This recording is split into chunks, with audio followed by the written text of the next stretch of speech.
A married daughter is like water that has been poured out.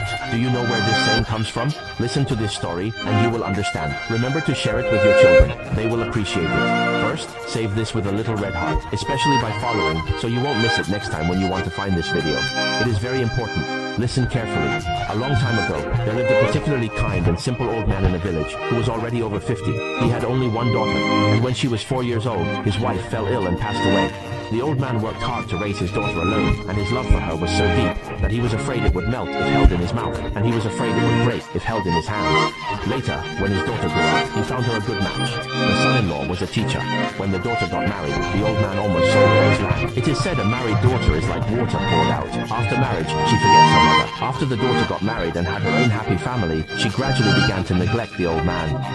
One year, there was heavy snow and biting cold winds. The old man felt particularly lonely at home and missed his daughter and granddaughter, so he went to visit them. Braving the cold wind and snow, he finally arrived at his daughter's house. His daughter was in the kitchen tending to the fire.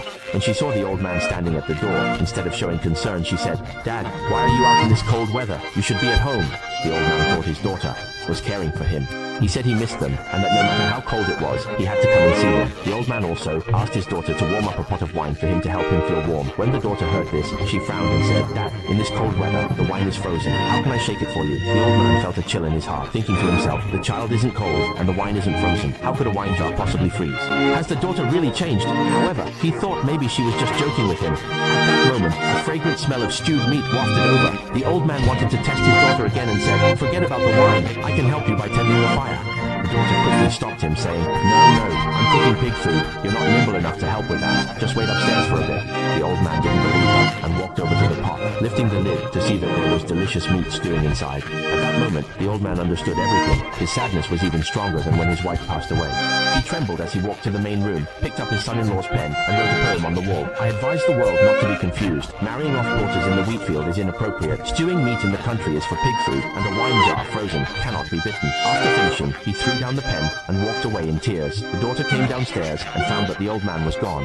She called out several times but received no response, and when she ran to the door she saw no one. She returned to the house, and at that moment, her husband came back. He looked up and saw the poem on the wall and asked, "Did your dad come by?" The wife, while roasting by the fire, casually replied, "I don't know what happened. I went upstairs to get the brazier, and he just left."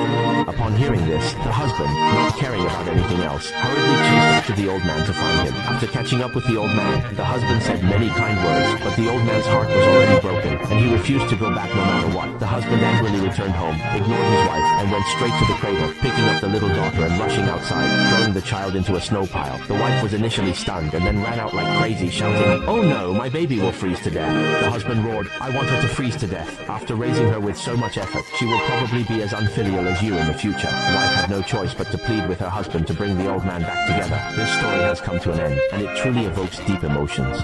Being a parent is really not easy. The families in front of the screen, when our parents are still alive, we must treat them well and not wait until they are gone to burn paper and incense at their graves, as that will be too late. It is said that those who listen to this story and like and follow will become healthier, wealth will improve, and families will become more harmonious. I'm Teacher Zhu Wenqiang. Follow me for more positive energy and wisdom shared daily, hoping to awaken more unfilial people.